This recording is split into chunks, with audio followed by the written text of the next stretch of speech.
Che devo fare per te trovare? Io senza te non posso stare.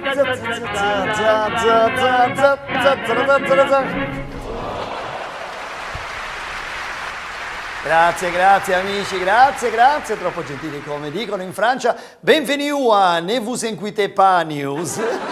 In Italia non ti preoccupare news, in Sicilia fottetine news. Il TG siciliano contro il logorio quotidiano. Una delle caratteristiche del carattere dei siciliani è sicuramente la gelosia. Ci sono 1000 barzellette e storielle sulla gelosia, tra le più famose quella della testa di Moro, che ci insegna a stare attenti nel tradire una siciliana. La storia narra di una bellissima palermitana della calza che cantava se mi innamoro sarà di te. Ma non ne viene i secondi. E si era veramente innamorata di un giovane saraceno. Ma durante la relazione scoprì che il Moro aveva moglie e figli. Mizzica! Gli disse: amore, questa sera ti faccio perdere la testa. Infatti lo addormentò e gli tagliò la testa, zacchete! Poi fece un vaso e ci piantò il basilico. In pratica l'ha fatto pesto. E da mangia. Andiamo a Palagonia, in provincia di Catania, famosa per i tarocchi, che non sono naturalmente le carte per vedere il futuro, ma le arance rosse, agrume unico al mondo grazie alla vicinanza dell'Etna. Qui ho scoperto anche il venditore ambulante che vendeva scope. Sì, sapete che io sono un esperto di abbagnate. Questa arrivava la mattina e faceva così. Donne, scopate, scopate.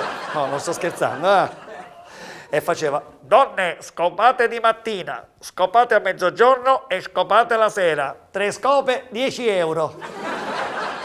Che poi mi chiedevo, ma come mai vendono tutte queste scope a Palagonia? Certo, l'Etna è rotta e poi si va a poliziare, A proposito di donne e gelosia, pare che quelle palagonesi sono gelosissime. Pensate che una signora ha chiesto il divorzio dopo aver visto una foto del marito con una ragazza. Cose da pazzi. Ma la cosa bella è che la ragazza nella foto era la moglie da giovane. Ma dico, un paio d'occhiali nuovi, no? Quando si dice che la gelosia ti acceca. Davanti il giudice il marito ha dichiarato che non era il primo episodio che si verificava. Già una volta non gli aveva parlato per un mese perché lo aveva visto in una foto nelle braccia di una donna. Sì, ma non voleva credere che era sua madre.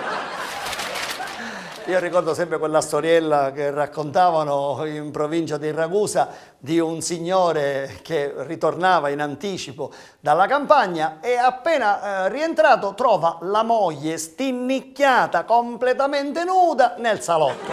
Giustamente, che dice fa, cara, dice, ma che cosa fai buttata là tutta nuda? E lei un poco preoccupata dice, ma sai amore, non sai che non ho vestiti decenti.